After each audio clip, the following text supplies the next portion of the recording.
நம்ம வீட்லேயே வந்து ஈஸியாக ஒரு லட்டு வந்து எப்படி செய்யலான்னு பார்க்கலாங்க. ஹெல்த்தியானது.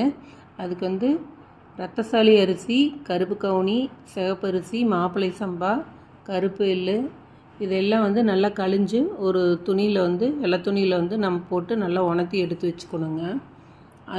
அப்புறம் ஆளி விதை, இது எல்லாமே ஒரு 3 டேபிள் ஸ்பூனு.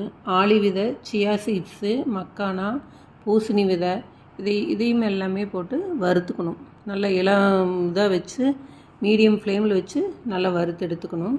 நிலக்கடலை, கருப்புளுந்து, பொட்டுக்கடலை, பாசிப்பருப்பு, ஏலக்காய் இதையும் போட்டு நல்லா வறுத்துக்கணுங்க. இப்போ நம்ம வந்து துணியில் இது பண்ணி வச்சுருக்கிற அந்த அரிசி எல்லாத்தையும் எடுத்தும் போட்டு நல்லா வறுத்துக்கணும்.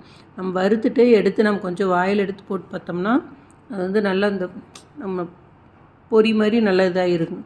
அதுதான் வந்து இதனுடைய இதுங்க பதம். அப்புறம் இது எல்லாமே வந்து நம்ம மிக்சியில் போட்டு ரொம்ப அரைக்கக்கூடாது, ரொம்ப பவுட்ரு பண்ணாமல் ஓரளவுக்கு இது இதாக இருக்கிறப்பவே வந்து எடுத்துடணும். இல்லைன்னா வந்து அதில் ஆயில் வர மாதிரி வந்துடும். அப்புறம் அதோடு வந்து பேரிச்சம்பழம், கருப்பு டீ இதையும் போட்டு நல்லா மிக்ஸி ஜாரில் போட்டு நல்லா வந்து பிளெண்ட் பண்ணிக்கணும்.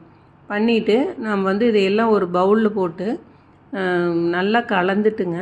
அதோடு வந்து நெய் ஊற்றி உருண்டை பிடிச்சி சாப்பிட வேண்டியது தான். அவ்வளோ டேஸ்ட்டாக இருக்கும். டெய்லி ஒரு 2 உருண்டை சாப்பிட்டாவே போதும். நல்லா ஹெல்த்தியாகவும் இருக்கும், நம்மளுக்கு வந்து நல்லா எனர்ஜியாகவும் இருக்கும். குழந்தைங்க நல்லா விரும்பி சாப்பிடுவாங்க. நீங்களும் இந்த வீடியோ பார்த்துட்டு ட்ரை பண்ணி பாருங்கள். பிடிச்சிருந்தா சப்ஸ்கிரைப் பண்ணுங்கள், கமெண்ட் பண்ணுங்கள். தேங்க்யூ.